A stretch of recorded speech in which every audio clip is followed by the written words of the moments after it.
Lorsque je suis entrée dans la salle d'audience ce matin-là, ma fille Dawn a levé les yeux au ciel et a murmuré quelque chose de dédaigneux à son mari, David. Mais alors, quelque chose d'extraordinaire s'est produit. Le juge a levé les yeux, s'est figé et a murmuré, incrédule. C'est elle. La salle d'audience entière est devenue silencieuse. Jusqu'à ce moment-là, personne ne savait qui j'étais vraiment. Ce procès a tout changé. Je m'appelle Margit. J'ai 69 ans et jusqu'à il y a quelques mois, j'étais une grand-mère tout à fait ordinaire. Chaque matin, je me réveillais à 6 heures, je préparais mon café dans la même tasse ébréchée que j'utilisais depuis 20 ans et je regardais par la fenêtre de ma petite cuisine tout en arrosant les violettes africaines que mon défunt mari aimait tant. C'était une vie simple et prévisible, remplie de petits rituels qui m'apportaient la paix. Pendant 45 ans, j'ai été une mère qui a tout sacrifié pour sa fille unique, Dawn. Je travaillais la nuit comme femme de ménage dans des bureaux, je vendais des gâteaux, faits de maison au marché le week-end, et je faisais des retouches pour gagner quelques euros supplémentaires. Tout cela pour qu'elle puisse aller à l'université et avoir la vie que je n'avais jamais eue. Quand elle a épousé David, un homme arrogant qui ne m'a jamais adressé un mot gentil, j'ai ravalé ma fierté et je les ai accueillis chez moi tous les dimanches avec une table dressée et mon plus beau sourire. Je pensais qu'après le décès de mon mari, Dawn et moi nous rapprocherions. Quelle naïveté de ma part. Au lieu de trouver du réconfort dans notre compagnie mutuelle, ma fille a commencé à me considérer comme un fardeau. Ses visites sont devenues obligatoires et froides, ses appels moins fréquents et ses excuses pour m'éviter de plus en plus créatives. La plus grande humiliation de ma vie est survenue un jeudi gris d'octobre. J'avais préparé le poulet paprikash qu'elle adorait, celui qui me prenait des heures à cuisiner, mais qui la faisait toujours sourire quand elle était petite. J'ai sorti ma plus belle nappe, celle que j'avais brodée quand elle était adolescente, et j'ai même acheté des fleurs fraîches pour le centre de table. Quand ils sont arrivés, David est entré dans ma maison comme s'il en était le propriétaire, s'est affalé dans le fauteuil de mon défunt mari et a allumé la télévision sans même me dire bonjour. Dawn portait une robe verte que je lui avais achetée moi-même, mais son expression était aussi froide que le gel de janvier. Maman, il faut qu'on parle, a-t-elle dit de cette voix qu'elle avait acquise depuis son mariage, une voix qui semblait appartenir à une étrangère. Elle s'est assise sur le bord de la chaise comme si elle était pressée de partir. David et moi avons pris une décision, a-t-elle poursuivi, alors qu'il était assis sur le canapé, les yeux rivés sur l'écran. Cette maison est trop grande pour toi. Tu ne peux plus l'entretenir seul, et nous avons besoin d'un endroit plus grand pour quand nous aurons des enfants. Nous avons trouvé la maison de retraite parfaite pour les personnes de ton âge. J'eus l'impression que le sol s'ouvrait sous mes pieds. C'était la maison où Dawn avait fait ses premiers pas, où nous avions célébré chaque anniversaire, où son père était mort en me tenant la main. Chaque recoin renfermait nos souvenirs les plus sacrés. Chaque photo accrochée au mur racontait notre histoire. Mais Dawn, c'est notre maison. Tous nos souvenirs sont ici, ai-je supplié, la voix tremblante, chaque mot se brisant en sortant de ma bouche. Les souvenirs sont dans le cœur, maman, pas sur les murs, a-t-elle répondu avec une froideur qui m'a glacée jusqu'aux os. De plus, la maison de retraite propose des activités pour les personnes comme toi. Tu seras mieux là-bas. Tu auras de la compagnie de ton âge. David sourit avec satisfaction en commençant à mesurer les pièces du regard, comme s'il en était déjà le propriétaire. C'est pour votre bien, Madame Margit, ajouta-t-il avec ce sourire hypocrite que je détestais tant. Nous nous occuperons de toutes les formalités administratives. Ne vous inquiétez pas. Mon cœur se brisa en 1000 morceaux. Ma propre fille, l'enfant pour laquelle j'avais sacrifié ma jeunesse, ma santé et mes rêves, me chassait de ma propre maison pour la céder à cet homme méprisable. Les larmes menaçaient de couler, mais je les ravalai. Je ne leur donnerai pas le plaisir de me voir pleurer. J'ai besoin de temps pour réfléchir, murmurai-je avec le peu de dignité qui me restait. Il n'y a pas grand-chose à réfléchir, maman, répondit Dawn en se levant. C'est déjà décidé. Ils viennent estimer la maison la semaine prochaine. Sur ces mots, ils partirent. Ils laissèrent mon poulet paprikash intact, mes fleurs fanées et mon cœur brisé sur la table où nous avions autrefois formé une famille heureuse. Cette nuit-là, je n'ai pas pu dormir. Je me suis assise dans la cuisine et j'ai regardé les photos accrochées au mur. Dawn, bébé. Dawn, le jour de sa rentrée scolaire. Dawn, le jour de sa remise de diplôme. Sur chaque photo, j'étais là, à la tenir dans mes bras, à la serrer contre moi, à sourire avec fierté. Comment en étions-nous arrivés là? Comment la fille, qui me disait autrefois que j'étais son héroïne, pouvait-elle maintenant me traiter comme une moins que rien? Les jours suivants ont été un cauchemar. David a amené un agent immobilier sans prévenir, un homme en costume gris qui a parcouru ma maison comme s'il s'agissait d'un objet à vendre. Il a pris des notes, mesuré les pièces et parlé des rénovations potentielles et nécessaires comme si je n'étais même pas là. Don l'accompagnait, acquiesçant à chaque commentaire désobligeant sur ma maison. Les tuyaux sont vieux, a déclaré l'agent immobilier, et le carrelage de la cuisine est démodé. Vous devrez tout changer. Mon mari avait posé ce carrelage de ses propres mains lorsque Dawn avait 10 ans. Chaque carreau représentait des heures de travail, d'amour et d'espoir pour notre avenir. Mais pour eux, ce n'était que des obstacles à leur nouvelle vie.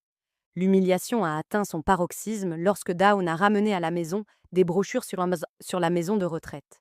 Regarde, maman, il y a de beaux jardins et ils organisent des parties de bingo le mardi, m'a-t-elle dit avec cette voix feinte qu'elle utilisait lorsqu'elle voulait me convaincre de quelque chose. En plus, il y a une infirmière de garde 24 heures sur 24, 7 jours sur 7, tu seras plus en sécurité. Plus en sécurité. J'avais vécu dans cette maison pendant 30 ans sans aucun problème. Je connaissais tous mes voisins. J'avais mes habitudes, mes plantes, mes souvenirs. Mais pour Dawn, tout cela n'avait aucune importance. Tout ce qui comptait, c'était que je lui laisse le champ libre. Le jour où je m'y attendais le moins, ils sont arrivés avec des papiers. David est entré comme s'il était le propriétaire, suivi de Dawn et d'un homme qui s'est présenté comme un notaire.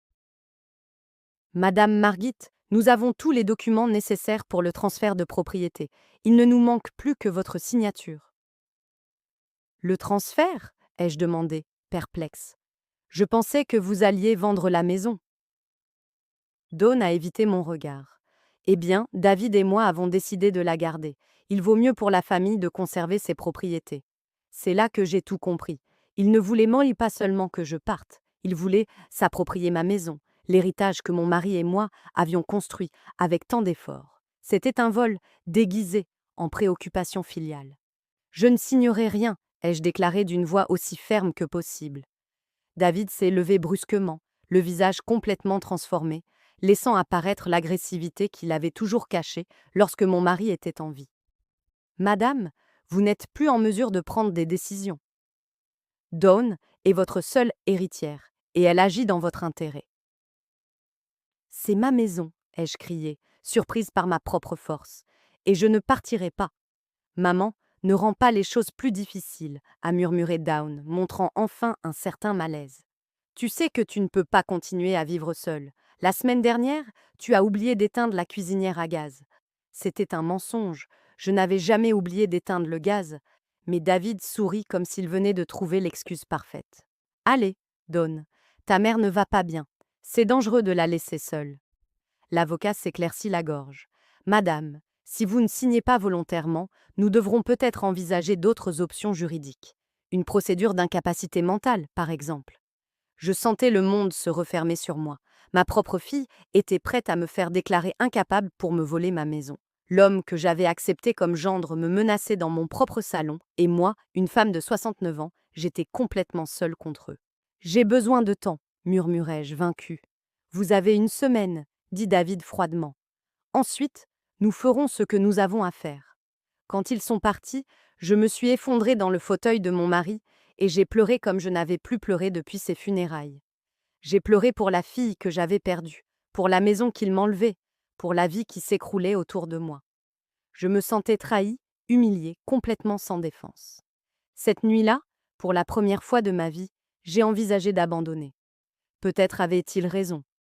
Peut-être étais-je trop vieille, trop faible, trop inutile pour me battre. Peut-être valait-il mieux accepter mon sort et disparaître discrètement, comme il le souhaitait. Mais quelque chose en moi refusait de mourir.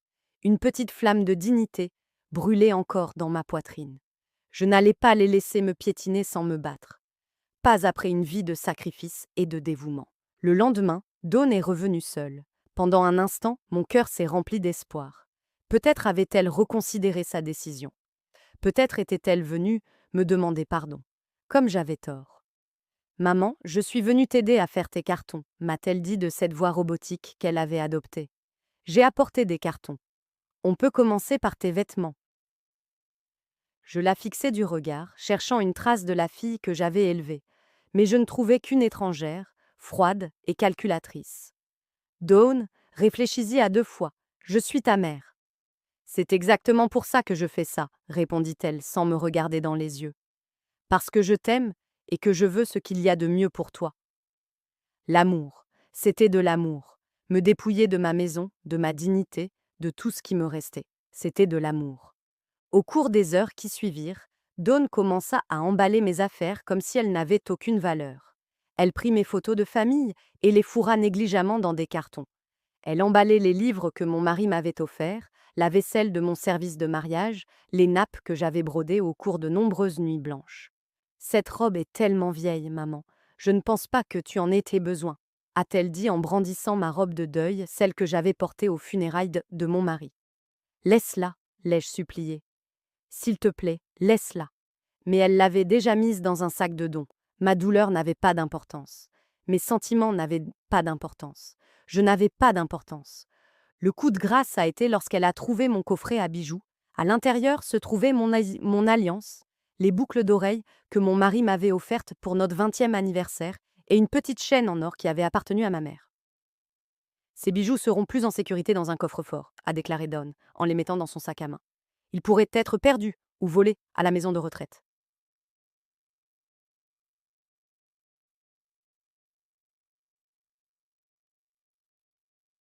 Ils m'appartiennent, ai-je crié en essayant de lui arracher son sac à main.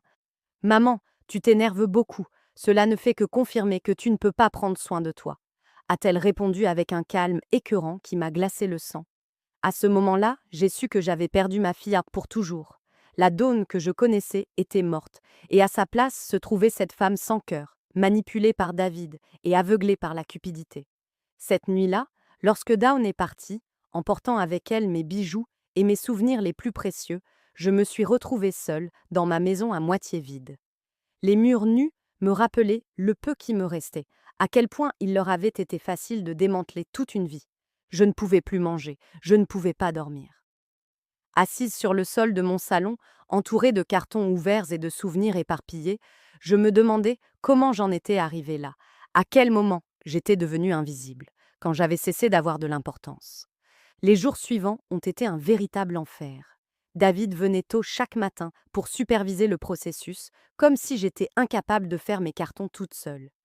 Il amenait des inconnus qui mesuraient, photographiaient et évaluaient chaque recoin de ma maison. Il parlait de moi comme si je n'étais pas là, comme si j'étais un vieux meuble dont il fallait se débarrasser. La dame va devoir accélérer le processus, a dit David à Dawn. Les déménageurs arrivent de lundi. C'était vendredi. Il me restait 3 jours dans la maison où j'avais vécu pendant 30 ans, où j'avais élevé ma fille, où j'avais aimé et été aimée. Et si je n'arrive pas à finir mes cartons? Ai-je demandé dans un murmure. Ne t'inquiète pas, maman, a répondu Dawn, sans lever les yeux de son téléphone. Les déménageurs s'occuperont de tout. Prends juste l'essentiel. L'essentiel? Comme si toute une vie pouvait se réduire à l'essentiel. Cet après-midi-là, après leur départ, j'ai parcouru ma maison comme un fantôme. J'ai touché les murs que mon mari avait peints. Je me suis assise sur toutes les chaises où nous avions pris nos petits déjeuners en famille. J'ai ouvert tous les tiroirs qui contenaient les petits trésors de ma vie passée. Dans le tiroir du bureau de mon mari, j'ai trouvé de vieilles lettres, des factures payées et des documents que je n'avais jamais regardés. La plupart n'avaient aucune importance, mais il y avait un dossier que je n'avais jamais vu. Il était marqué des initiales de mon mari et muni d'un petit cadenas. Curieuse et désespérée de trouver quelque chose, n'importe quoi qui me relierait à des temps meilleurs, j'ai cherché la clé dans tous les endroits où il la rangeait habituellement. Je l'ai finalement trouvée à l'intérieur d'un vieux livre, marquant une page qui parlait d'investissement et de propriété. Lorsque j'ai ouvert le dossier, mon monde a changé à jamais. Il y avait des documents que je ne comprenais pas entièrement, mais l'un d'eux a immédiatement attiré mon attention. C'était un testament daté de 6 mois avant la mort de mon mari, que je n'avais jamais vu auparavant. Mes mains tremblaient pendant que je lisais. Mon mari avait été beaucoup plus prévoyant que je ne l'imaginais, et Dawn, ma chère Dawn, n'avait aucune idée de ce qu'elle allait découvrir. Les mains tremblantes, j'ai commencé à lire le testament qui allait changer ma vie à jamais. Mon mari, qui avait toujours été si discret au sujet de l'argent, avait été beaucoup plus actif que je ne l'imaginais pendant ces dernières années. Le document révélait que mon cher mari n'était pas seulement l'employé modeste que je croyais. Pendant des décennies, il avait discrètement investi chaque euro supplémentaire qu'il gagnait. Il avait acheté de petites propriétés lorsque les prix étaient bas. Il avait investi dans des actions d'entreprise qui valaient désormais une fortune. Et il avait accumulé une richesse que je n'aurais jamais pu imaginer, même dans mes rêves les plus fous. Mais ce n'était pas tout. Le testament stipulait clairement que j'étais l'unique héritière de tout. Dawn ne recevrait qu'une petite somme si je venais à décéder, et seulement si elle avait pris soin de moi avec amour et respect pendant mes dernières années. Mon mari avait été plus sage que je ne le pensais. Il avait vu en David quelque chose que j'avais refusé de reconnaître. Il y avait également une clause qui m'a coupé le souffle. Mon mari était propriétaire de tout l'immeuble où vivaient Dawn et David. L'appartement qu'il pensait payer chaque mois était en fait le nôtre. Tous les locataires de l'immeuble nous payaient un loyer et ce loyer était automatiquement versé sur un compte dont je ne savais rien.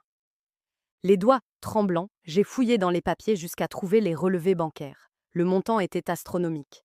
Pendant 2 ans, depuis la mort de mon mari, j'avais vécu comme une pauvre veuve alors qu'une fortune s'accumulait à la banque. Mais les surprises ne s'arrêtaient pas là. Mon mari détenait des actions dans l'entreprise où travaillait David. Il ne s'agissait pas de parts mineures, mais d'une participation suffisamment importante pour lui permettre d'influencer les décisions de l'entreprise. Il avait également investi dans des restaurants, des petites entreprises et même un grand terrain à la périphérie de la ville qui valait désormais des millions. J'ai lu et relu chaque document, chaque contrat, chaque certificat. Tout était là, parfaitement organisé et légal. Mon mari avait bâti un empire silencieux et j'en étais l'impératrice sans même le savoir.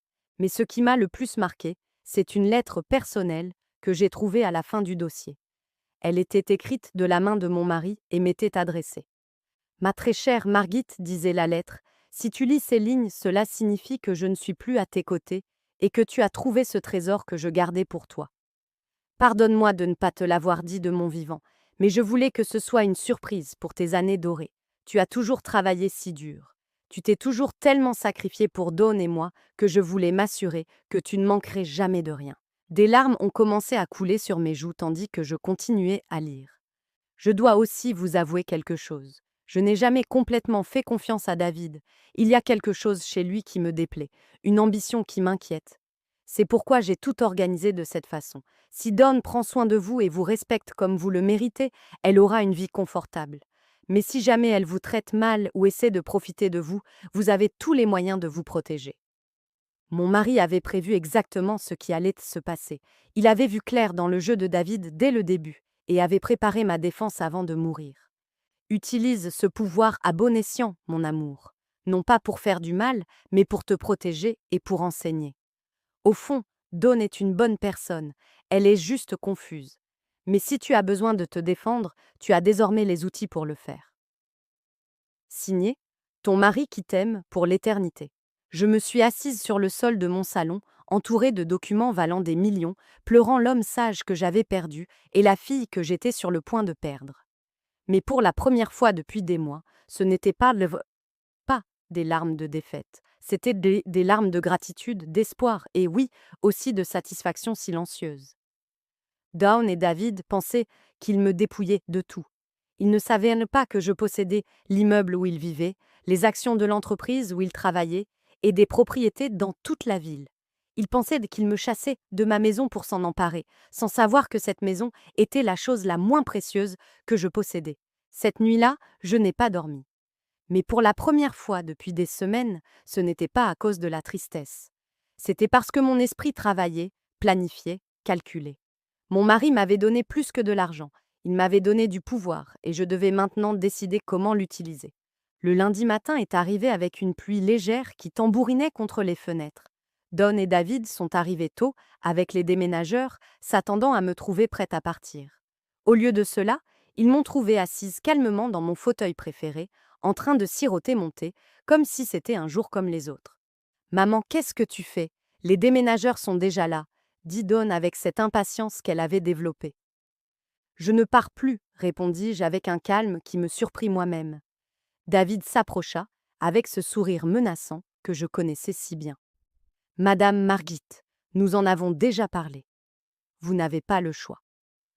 Je le regardai droit dans les yeux pour la première fois depuis des années. Tu as raison, David. Je n'ai pas le choix, mais il s'avère que toi non plus.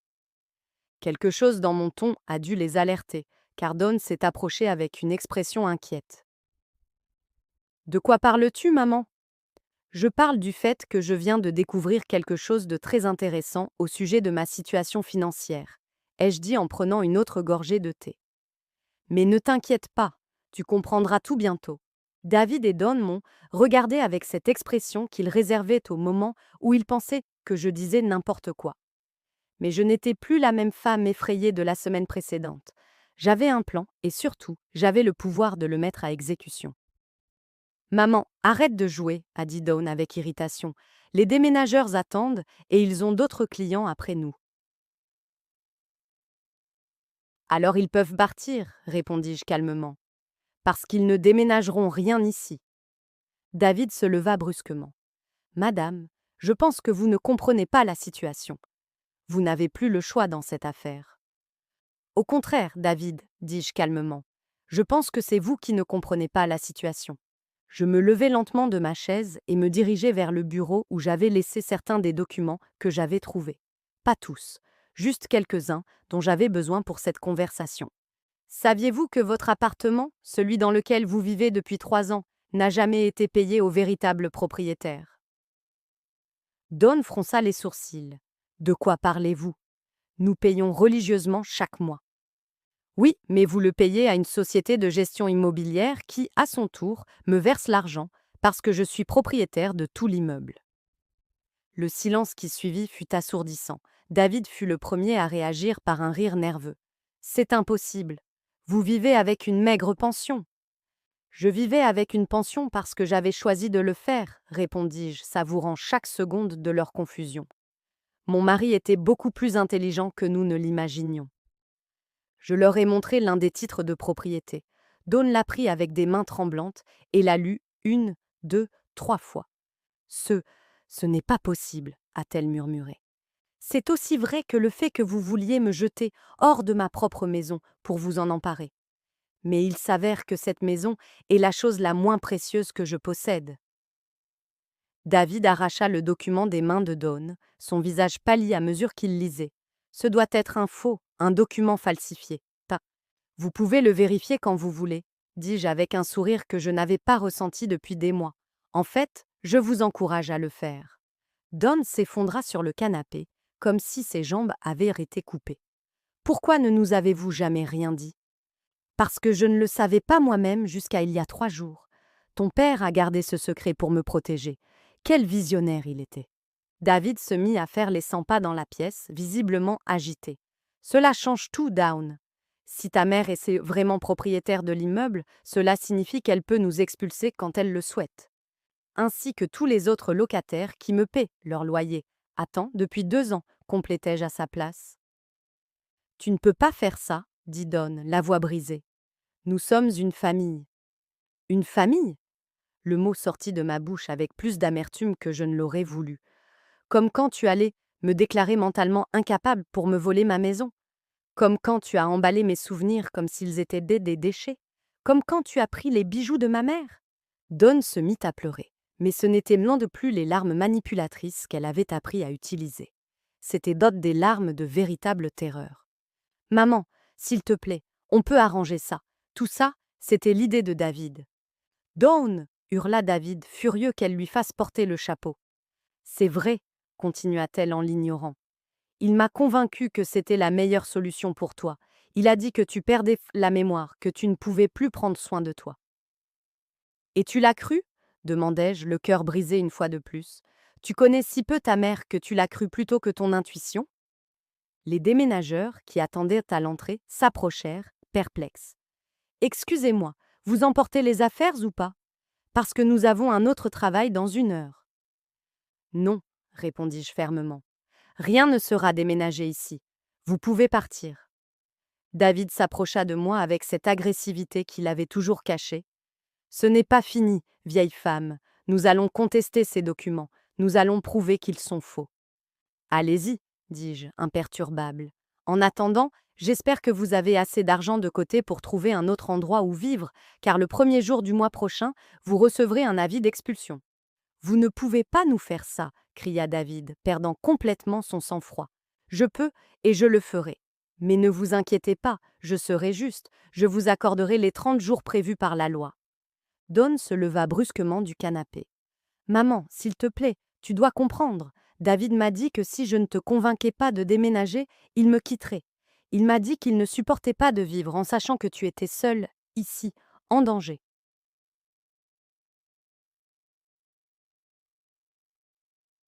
Et cela justifie tout ce que tu m'as fait demandai-je.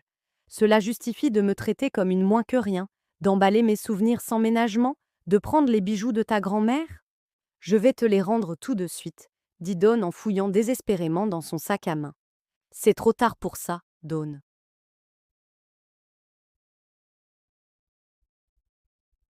David s'est approché à nouveau, mais cette fois son attitude était différente. Il n'était plus menaçant, mais presque suppliant. Madame Margit, nous pouvons trouver un accord. Dawn est enceinte. Allez-vous vraiment jeter votre petite fille à la rue? J'ai eu l'impression de recevoir un coup de poing dans le ventre. Dawn était enceinte et elle ne m'en avait pas parlé. J'allais être grand-mère et je l'apprenais sous la forme d'un chantage. Est-ce vrai? Demandai-je à Dawn. Elle acquiesça à travers ses larmes. Je voulais te l'annoncer autrement. Je voulais que ce soit une surprise spéciale.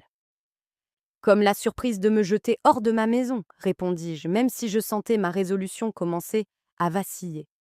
Mais je me suis alors souvenu des mots de mon mari dans sa lettre. Ne pas blesser, mais se protéger et enseigner. Dawn avait besoin d'apprendre, et son fils ou sa fille méritait de grandir avec des valeurs différentes de celles que David lui enseignait. La nouvelle de la grossesse m'a désarmée pendant un instant, mais je me suis alors souvenu de toute la douleur qu'il m'avait causée. Un bébé n'effaçait pas l'humiliation, le mépris ou les mois de souffrance qu'il m'avait fait endurer. Félicitations pour le bébé, Dawn, ai-je dit avec un calme difficile à maintenir.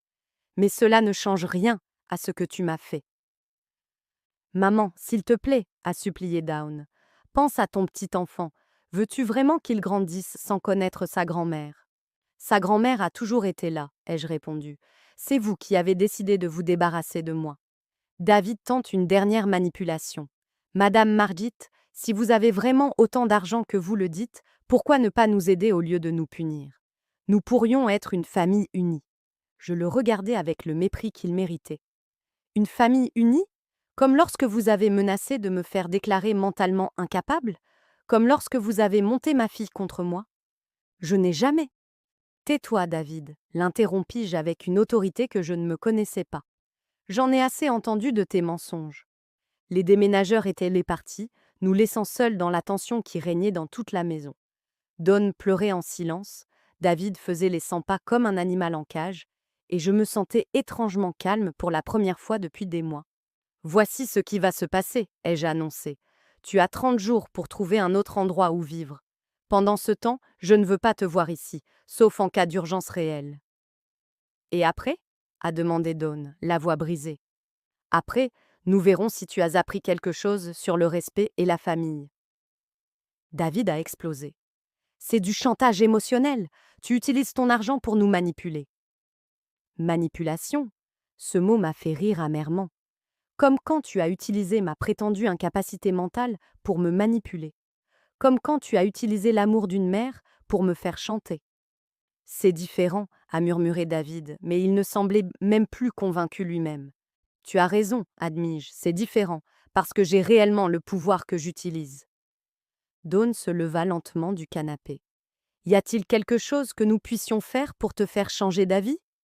Oui, répondis-je sans hésiter, mais je ne pense pas que David soit prêt à le faire.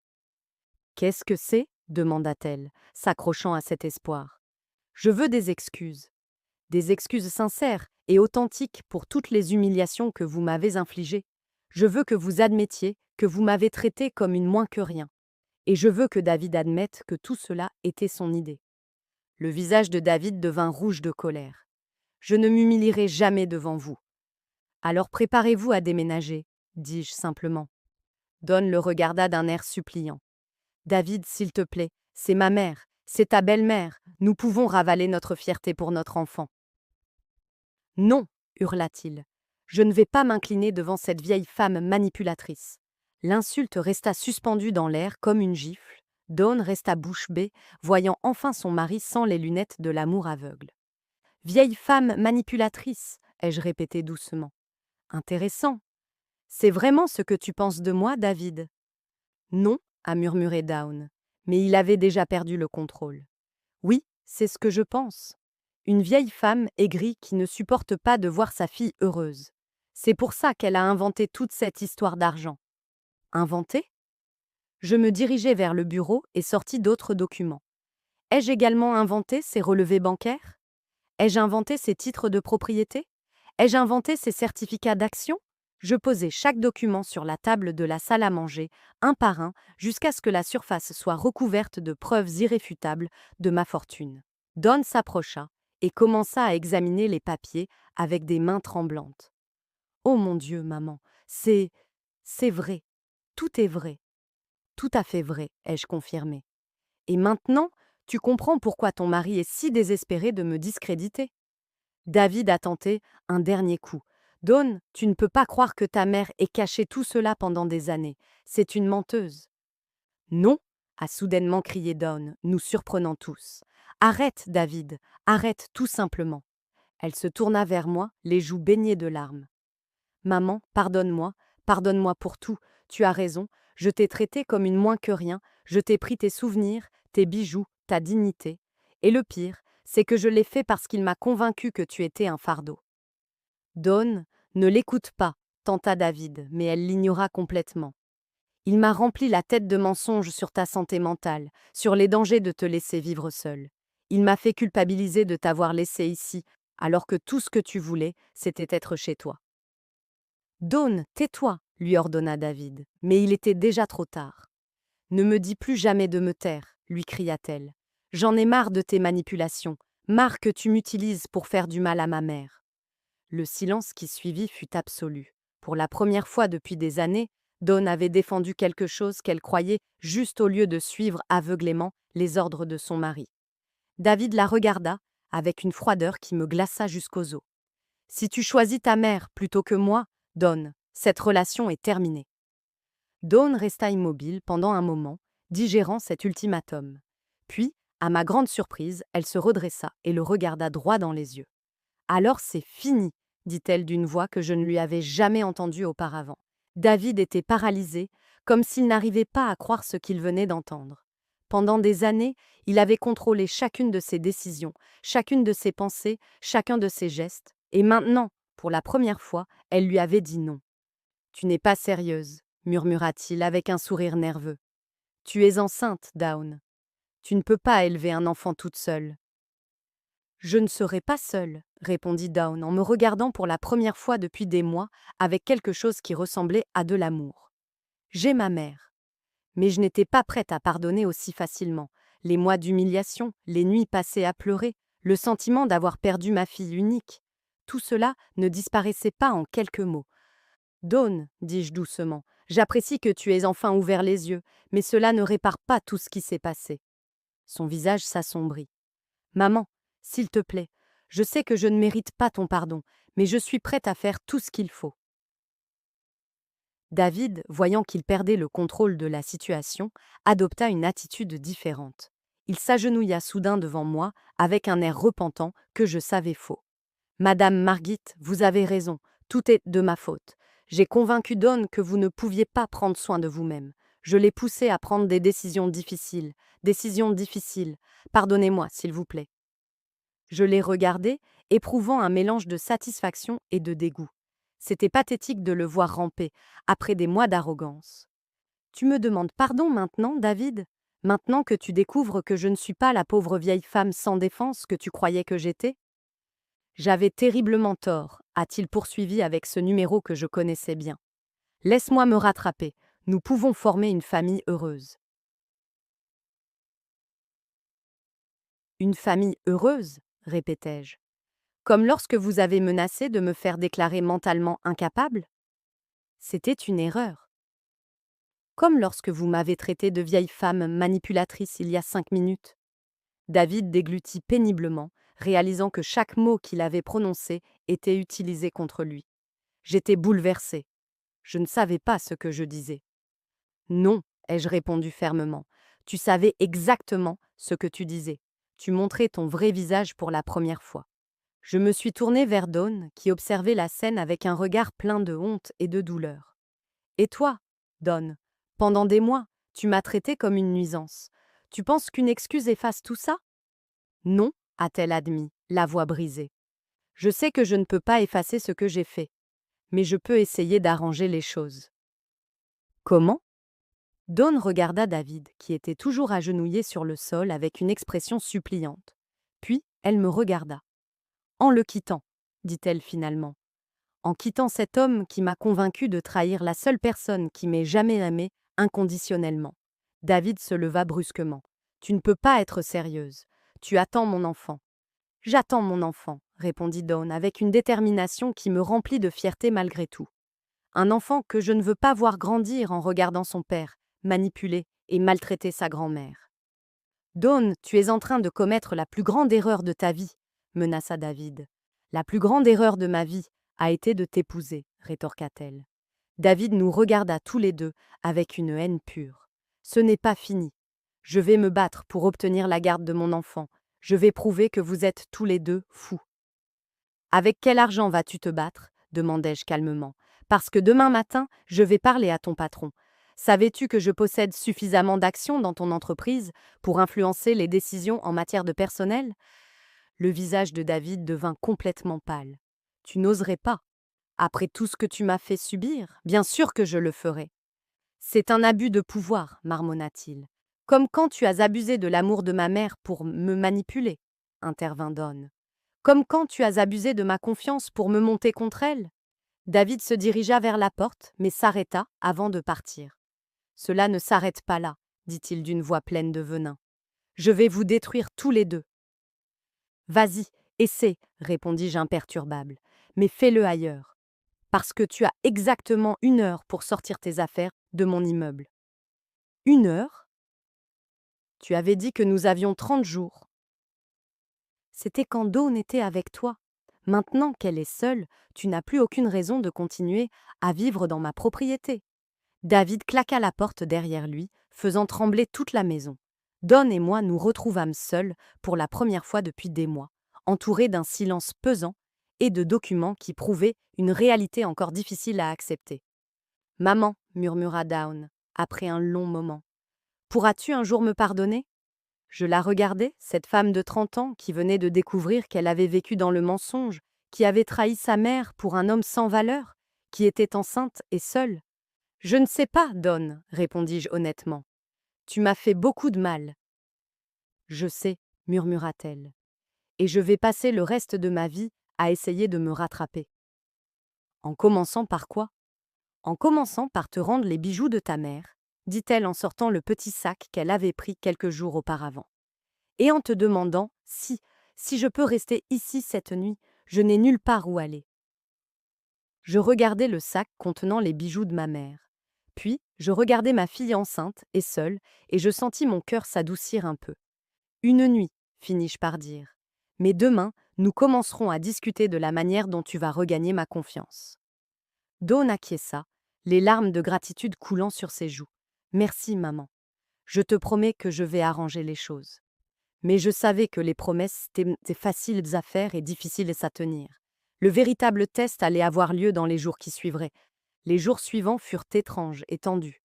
Dawn resta dans son ancienne chambre que j'avais conservée exactement telle qu'elle depuis son mariage. Pendant la journée, nous nous promenions dans la maison comme 2 étrangères polies, ne parlant que des choses nécessaires. Le petit déjeuner, la météo, ses nausées matinales. Mais j'observais. J'observais chaque geste, chaque mot, chaque tentative de Dawn pour regagner ma confiance. Et ce que je voyais me donnait de l'espoir. Pour la première fois depuis des années, ma fille faisait des choses par elle-même sans attendre que quelqu'un d'autre les fasse à sa place. Elle lavait sa vaisselle immédiatement après avoir mangé, gardait sa chambre impeccable et avait même commencé à aider aux tâches ménagères sans que je le lui demande. Le 3e jour, alors que j'arrosais mes violettes près de la fenêtre, Dawn s'est approchée avec une tasse de thé dans les mains. « Maman, On peut parler? J'ai acquiescé sans me retourner vers elle. J'apprenais que le silence était plus puissant que 1000 mots. J'ai beaucoup réfléchi ces derniers jours, a-t-elle commencé, assise sur la chaise où David avait l'habitude de s'asseoir comme un roi. À tout ce qui s'est passé, à ce que j'ai fait et dit. J'ai continué à arroser mes plantes en attendant. J'ai réalisé que ce n'était pas seulement David qui m'avait changé. Je lui ai permis de me changer. J'ai choisi de le croire plutôt que de faire confiance à mon propre cœur. Je me suis finalement tournée vers elle. Elle avait de profondes cernes sous les yeux et semblait plus mince malgré sa grossesse. Il était évident qu'elle ne dormait pas bien. Et pourquoi penses-tu que cela s'est produit? Lui ai-je demandé. Dawn a poussé un profond soupir. Parce qu'il était plus facile de te blâmer que d'affronter le fait que j'avais épousé le mauvais homme. Cette honnêteté m'a pris par surprise. Je m'attendais à des excuses, des justifications, mais pas à cet aveu brut. Quand David a commencé à se plaindre que tu venais trop souvent, je savais au fond de moi qu'il était injuste, mais il était plus facile de penser que tu étais collante que d'accepter qu'il était égoïste. Elle a posé ses mains sur son ventre, où la grossesse était à peine visible. Quand il a commencé à suggérer que tu déménages dans une maison de retraite, je savais que c'était une erreur. Mais il m'a convaincu que c'était pour ton bien, et je voulais le croire car cela m'évitait d'affronter le vrai problème. Quel était le vrai problème? Ai-je demandé, même si je connaissais déjà la réponse. Le fait que j'avais épousé un homme qui ne respectait pas ma famille, qui ne me respectait pas, et qui ne changerait jamais. Dans les jours qui ont suivi, Don a commencé à me raconter des choses qui m'ont glacé le sang. Comment David l'avait progressivement isolée de ses amis, la convainquant qu'ils avaient une mauvaise influence sur elle. Comment il contrôlait chaque euro qu'elle dépensait, lui disant que les femmes ne savaient pas gérer leur argent. Comment il l'avait convaincue de quitter son travail parce que les vraies épouses se consacraient à leur foyer. Et tu n'as jamais pensé à m'en parler? Lui ai-je demandé un après-midi. David m'a dit que tu ne comprendrais pas, que tu appartenais à une autre génération. Il m'a convaincu que si je te parlais de nos problèmes, tu me dirais de le quitter. Et il ne voulait aucune ingérence extérieure dans notre mariage. Chaque révélation était plus douloureuse que la précédente. Ma fille souffrait en silence tandis que je croyais qu'elle était heureuse. Et lorsqu'elle a finalement essayé de se rapprocher de moi, il était déjà trop tard, car David l'avait programmée pour me considérer comme son ennemi. 2 semaines après le départ de David, Dawn a reçu un appel qui l'a rendu pâle comme un fantôme. C'est le gérant de l'immeuble, m'a-t-elle dit d'une voix tremblante. David est dans le hall. Il dit qu'il a le droit de monter parce qu'il est toujours mon mari. Et qu'est-ce que tu lui as répondu? Que je ne voulais pas le voir. Mais il refuse de partir. Il crie qu'il va appeler la police, qu'il s'agit d'un enlèvement. Je me suis levée de ma chaise avec un calme qui m'a surprise. Dis au concierge que je descends. Je vais lui parler. Maman, il est vraiment en colère. Nous ne savons pas de quoi il est capable. Exactement, répondis-je. C'est pourquoi je dois descendre. Quand je suis arrivée dans le hall, j'ai trouvé David enragé, hurlant après le pauvre directeur de l'immeuble, qui tremblait derrière son bureau.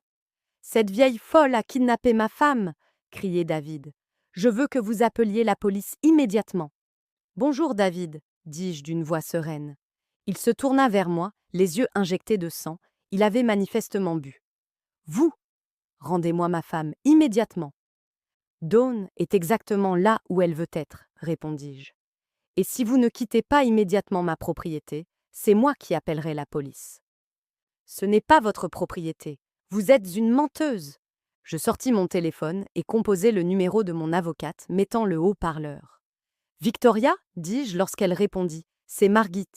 J'ai ici un homme en colère qui refuse de quitter mon immeuble. Pourriez-vous confirmer que je suis la propriétaire légale?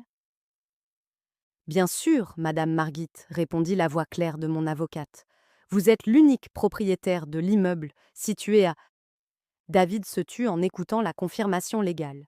Le gérant le regarda avec un mélange de crainte et d'embarras, comprenant enfin la situation. Avez-vous besoin d'autres précisions, David? Demandai-je après avoir raccroché. Ce n'est pas fini, marmonna-t-il, mais il ne semblait plus très convaincant. Tu as raison, acquiesçai-je. Parce que demain, je vais parler à ton supérieur dans l'entreprise. Et après-demain, à la banque qui t'a accordé le prêt pour ta voiture. Les contacts sont utiles quand on a assez d'argent. David partit sans un mot, mais je savais qu'il reviendrait. Les hommes comme lui n'abandonnent pas facilement. 2 mois plus tard, le jour du procès arriva comme une tempête que nous attendions. David avait mis sa menace à exécution et nous avait poursuivis pour aliénation parentale et manipulation financière, demandant la garde exclusive du bébé que Dawn portait. Ce matin-là, alors que j'enfilais mon plus beau costume noir, Dawn est entrée dans ma chambre, les larmes aux yeux. Maman, j'ai peur, m'a-t-elle avoué. Et si le juge le croit? Et s'il m'enlève mon bébé? Je l'ai serré dans mes bras pour la première fois depuis des mois, sentant son corps trembler contre le mien. Cela n'arrivera pas, l'ai-je rassuré. Nous avons la vérité de notre côté. Lorsque nous sommes arrivés au tribunal, David était déjà là avec un avocat qui lui avait clairement coûté plus cher qu'il ne pouvait se le permettre. Il m'a regardé avec cette haine familière. Mais cette fois-ci, cela ne m'a pas intimidé. J'avais quelque chose qu'il n'aurait jamais, la tranquillité d'esprit de quelqu'un qui sait qu'il est du bon côté. Dawn et moi nous sommes assises sur notre banc. Elle portait une robe violette qui mettait en valeur sa grossesse de 5 mois, et je portais les boucles d'oreilles que mon mari m'avait offertes pour notre anniversaire. Nous étions prêtes. L'avocat de David a commencé sa plaidoirie, me décrivant comme une femme vindicative qui avait utilisé son argent pour détruire un mariage heureux. Il a parlé de manipulation, de chantage émotionnel et d'une belle-mère toxique qui ne pouvait accepter que sa fille ait grandi. Quand notre tour est venu, mon avocate Victoria s'est levée avec élégance et a commencé à présenter les preuves. Des SMS dans lesquels David insultait Dawn, des enregistrements dans lesquels il menaçait de la quitter si elle ne me mettait pas à la porte de ma propre maison, des témoignages de voisins qui avaient entendu ses cris et ses insultes. Mais le moment décisif est venu lorsque le juge a levé les yeux et m'a regardé fixement. « Madame Margit Hoffmann » a-t-il demandé, incrédule. « Oui, votre honneur » ai-je répondu, déconcerté par sa réaction. Le juge a retiré ses lunettes et m'a examiné attentivement. « Avez-vous travaillé au tribunal des affaires familiales il y a 30 ans ?» Mon cœur s'est arrêté. « Oui, votre honneur. » J'étais secrétaire du juge Muller. « Vous m'avez aidé lorsque j'étais stagiaire. Vous m'avez appris à classer les dossiers. Vous m'apportiez du café lorsque je travaillais tard. Vous étiez toujours gentil avec moi, alors que tout le monde me traitait comme si j'étais invisible. » La salle d'audience entière est devenue silencieuse. Dawn m'a regardé avec étonnement, David est devenu pâle, et j'ai eu l'impression que le monde s'était arrêté. « Votre honneur » ai-je murmuré. « Je suis le juge Eric Larsen » a poursuivi le juge. « Vous vous souvenez de moi ?» Et puis je l'ai vu. Sous les cheveux gris, les rides et l'autorité se cachait le jeune homme timide qui avait travaillé dans mon bureau il y a des décennies. Le garçon que j'avais défendu lorsque les autres avocats se moquaient de lui, celui que j'avais encouragé lorsqu'il doutait de ses capacités. « Eric, murmurai-je, les larmes aux yeux.